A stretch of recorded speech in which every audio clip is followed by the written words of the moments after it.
I brought my affair partner home and told my husband, he wants you to share me with him, and you can't refuse. My husband quietly left the room, then I heard the toilet flush. When he returned, he held something that made my heart pound. What happened next sent chills down my spine and turned my life into a nightmare. I entered the living room with Mark, a man I'd been secretly seeing for a few months. John, my husband, sat on the couch engrossed in a TV show. His face lit up with a smile when he saw me, but it quickly faded when he noticed Mark standing beside me. "John, we need to talk," I said, my voice trembling slightly. John turned off the TV and glanced at me, confusion clouding his expression. "This is Mark," I continued, gesturing towards him. "He wants you to share me with him, and we can't say no." John's face drained of color. He didn't respond, just stood up abruptly and walked out of the room without a word. The sound of the toilet flushing followed, echoing in the silence that settled between Mark and me. Mark shrugged nonchalantly, his demeanor betraying no hint of concern. We stood there awkwardly, unsure of what would happen next. Minutes ticked by slowly, each one stretching the tension in the air. I glanced nervously at the closed door, waiting for John to return. What would he say? How would he react? I couldn't fathom the storm brewing in his mind. After what felt like an eternity, footsteps approached. John re-entered the room, his expression unreadable. In his hand, he held something, a small silver keychain dangling from his fingers, catching the light. "What's that?" I asked hesitantly, my voice barely audible. John remained composed, his gaze steady. "This," he said calmly, "is the key to a new beginning." His words hung in the air, heavy with meaning I couldn't quite grasp. Mark shifted uneasily beside me, sensing the gravity of the moment. John continued, his voice steady but tinged with quiet anger. "You bring another man into our home, into our marriage, and expect me to accept this?" I swallowed hard, feeling a knot of guilt and fear tightening in my chest. "John, you've made your choice," he interrupted sharply, cutting through my feeble attempt at explanation. "Now you'll both face the consequences." He turned and walked away, leaving Mark and me stunned and apprehensive about what lay ahead. John returned to the room, a small object tightly gripped in his hand. My heart sank as I recognized it, a familiar small box, the one where we kept our wedding rings. He held it out, his expression unreadable, and opened it slowly to reveal its empty interior. "I flushed our wedding rings down the toilet," John stated calmly, his voice steady but laced with restrained emotion. "I guess we won't be needing them anymore." Shock and disbelief washed over me. The weight of his actions hit me like a physical blow. I exchanged a glance with Mark, who stood by awkwardly, unsure of how to react to the escalating situation. John placed the empty box on the table with deliberate care and returned to the couch, his posture relaxed but his eyes burning with an intensity I had never seen before. The silence in the room was suffocating, broken only by the distant hum of appliances and the faint ticking of a clock. I struggled to find words to make sense of the turmoil swirling inside me. "John, why?" I began, my voice trembling. "Why?" John cut in sharply, his tone betraying a mix of hurt and righteous anger. "Because you brought another man into our marriage, into our home, and expected everything to remain the same." His words struck a nerve, a painful reminder of the choices I had made and their consequences. Guilt gnawed at me, mingling with fear of what would come next. Mark shifted uncomfortably, breaking the tense silence. "John, maybe we should." "No," John interrupted firmly, his gaze fixed on me. "There's no we anymore." I felt the weight of his words like a lead weight on my chest. The reality of his actions, the symbolic flushing away of our marriage, left me reeling. Tears welled up in my eyes, a mixture of remorse and helplessness washing over me. John's expression softened slightly as he glanced at me, a flicker of pain crossing his features before he composed himself again. "This is how it has to be," he said quietly, more to himself than to us. Mark remained silent, his presence a reminder of the rift I had caused. I wanted to reach out, to undo the damage, but John's calm resolve and the emptiness of the ring box were stark reminders of the irreparable breach between us. Hours passed in strange silence, each minute stretching into eternity. Mark eventually excused himself, leaving me alone with John and the echoes of what had transpired. He retreated to our bedroom, shutting the door with a finality that underscored the end of our shared life. Alone in the living room, I sat numbly on the couch, grappling with the devastating consequences of my actions. The weight of John's quiet anger and his deliberate gestures, the flushed rings, the emptied box, pressed down on me like a heavy burden. As night descended outside, casting shadows across the room, I realized with a sinking feeling that John's calm exterior masked a storm of hurt and betrayal. The object in his hand had become a symbol of our shattered trust and the unraveling of everything we had built together.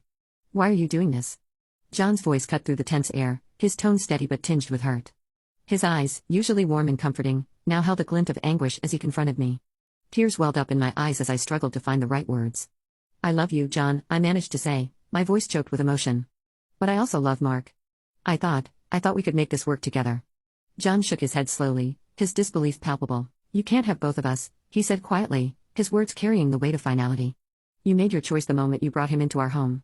Mark, sensing the tension, stepped forward tentatively. "Maybe we can talk about this," he suggested, his voice calm but uncertain. "We can find a solution that works for everyone." John's jaw clenched, his eyes narrowing with resolve. The only solution I see, he said, his tone cutting through the air like a knife, is for you to leave. Both of you. The stark reality of his words hung in the room, each syllable driving home the depth of his hurt and betrayal. I glanced at Mark, silently pleading for him to say something, to offer a way to bridge the chasm that had opened up between us. Mark hesitated, visibly grappling with the gravity of the situation. John, please, he started, his voice wavering slightly.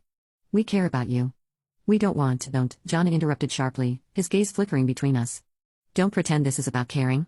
The room fell silent again, the tension thickening with each passing moment.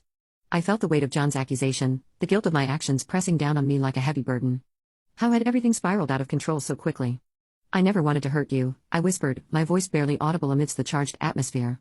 John's expression softened for a fleeting moment, a shadow of the love and warmth we had once shared flickering in his eyes. But you did, he said quietly, his voice tinged with sorrow. You shattered everything we had.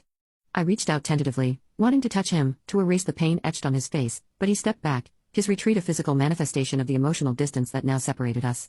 Mark shifted uncomfortably, unsure of his place in the unfolding drama. John, maybe we should give each other some time, he suggested tentatively, his voice tinged with uncertainty. John's gaze hardened, his resolve solidifying. Time won't change what you've done, he said firmly. You both need to leave now. The finality of his words hung in the air, leaving no room for argument or negotiation. Update. Mark looked at me, silently pleading for guidance, but I had none to give.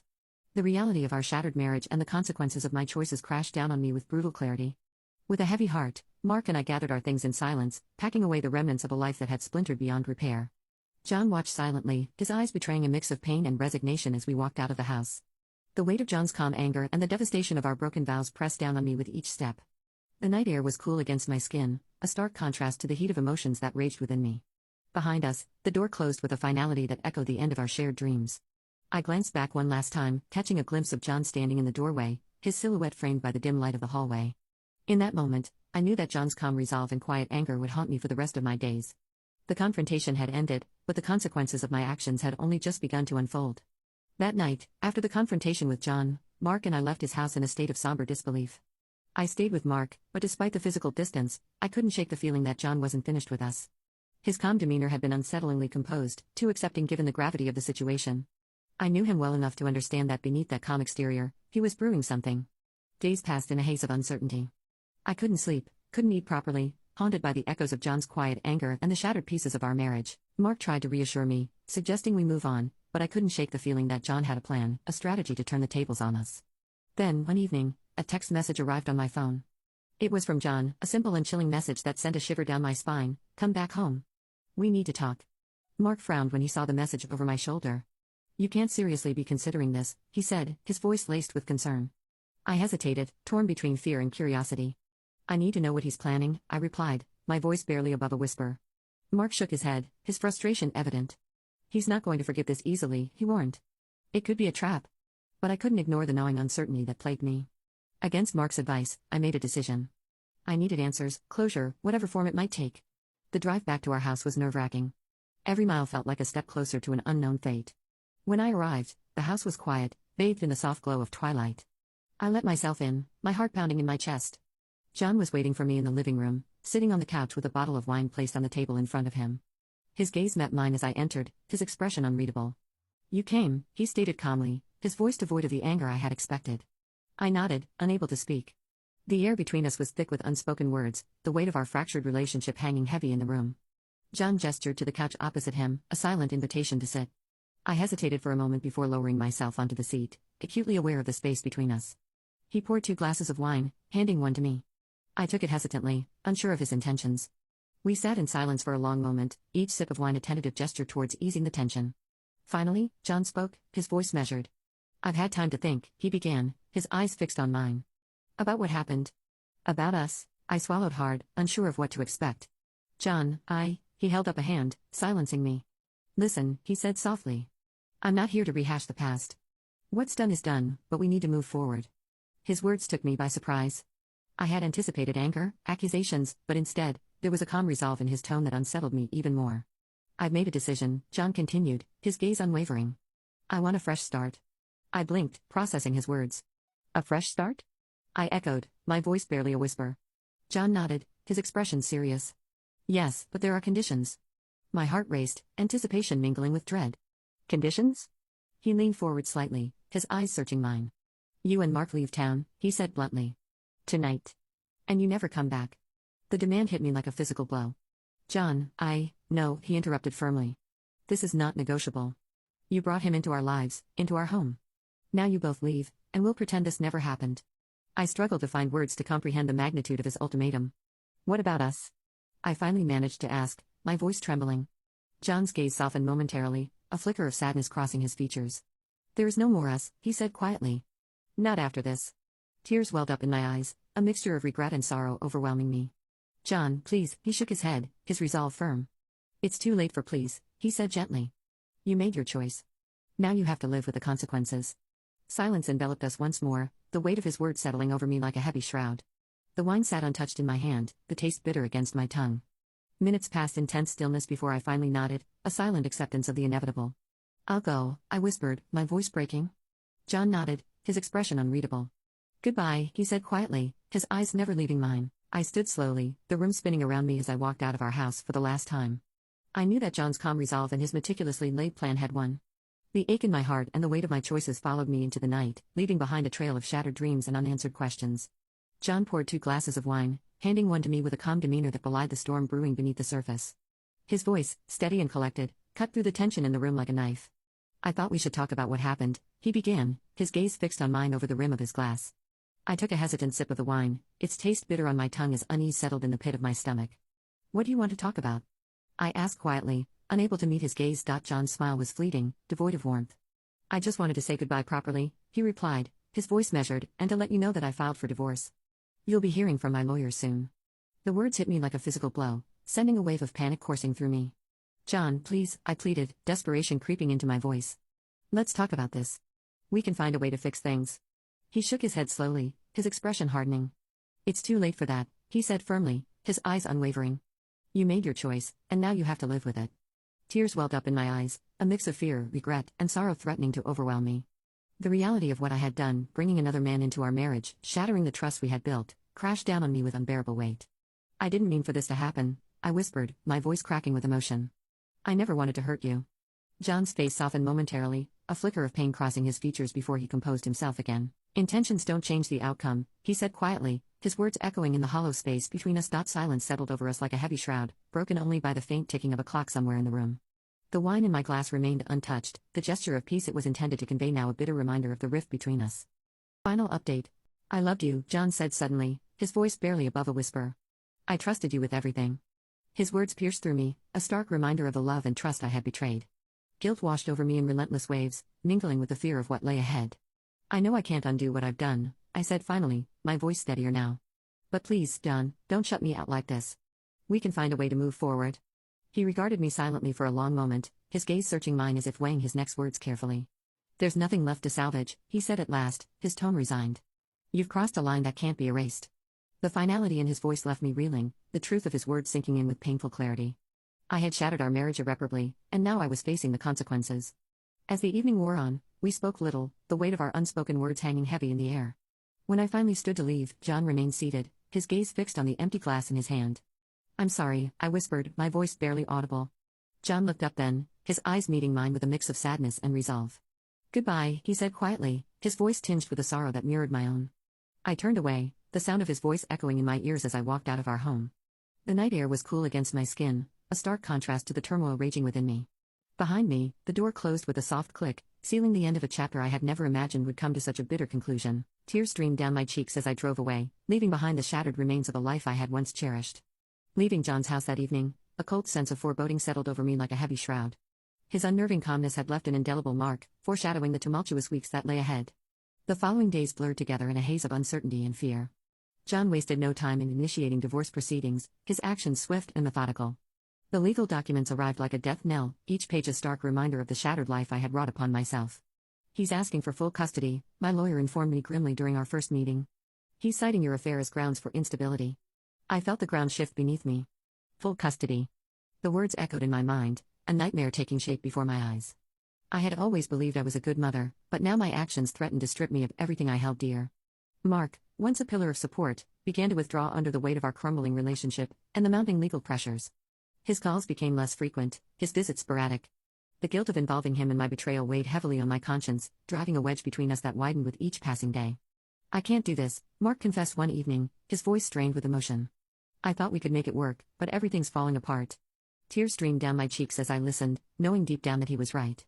Our foundation had been built on deceit and betrayal, a shaky ground that could no longer sustain us. Days turned into weeks as the legal battle intensified. John's lawyers presented evidence of my affair with Mark, painting a damning picture of my character. Witness statements, text messages, photographs, all laid bare for the court to scrutinize. In the courtroom, I sat with a sinking feeling as my life unraveled before the judge's eyes. John, composed and resolute, presented himself as the stable and devoted parent, contrasting sharply with the image of instability painted of me. "He deserves full custody," the judge pronounced finally, her words a hammer blow to my hopes. "Ms. Smith, your actions have shown a disregard for the well-being of your children." I felt numb as the reality sank in. Full custody granted to John. My children, the center of my world, slipping away from me because of choices I could never take back. Outside the courtroom, John approached me with a cold determination in his eyes. "This is what you brought upon yourself," he said quietly, his voice devoid of the anger I expected. "I warned you there would be consequences." Tears welled up in my eyes, a mix of regret and helplessness overwhelming me. "John, please," I pleaded, grasping for words that could undo the damage. But he turned away without another glance, leaving me to confront the wreckage of my life alone. In the weeks that followed, I moved out of our home, stripped of custody rights and left with supervised visitation hours. Every moment with my children felt like a cruel reminder of what I had lost, their confused gazes haunting me as they struggled to understand why Mommy couldn't be with them all the time. Mark, burdened by guilt and the weight of our fractured relationship, eventually withdrew completely. "I can't do this anymore," he confessed during our final conversation. "I'm sorry, but I need to move on." His departure left me utterly alone, grappling with the consequences of my actions in a world that had turned against me. Friends and family, once pillars of support, distanced themselves, unable to reconcile the person I had become with the person they once knew. As the days stretched into months, I watched from a distance as John rebuilt his life, a life that no longer included me. He moved into a new home filled with memories I was no longer a part of. Pictures on social media painted a picture of happiness and stability, a stark contrast to the turmoil that consumed my days and nights. John's calm anger, the mask of composure he had worn throughout our ordeal, had concealed a ruthless determination to exact his revenge, and he had succeeded. I had lost everything, my marriage, my children, my dignity, all because of a betrayal that had spiraled out of control.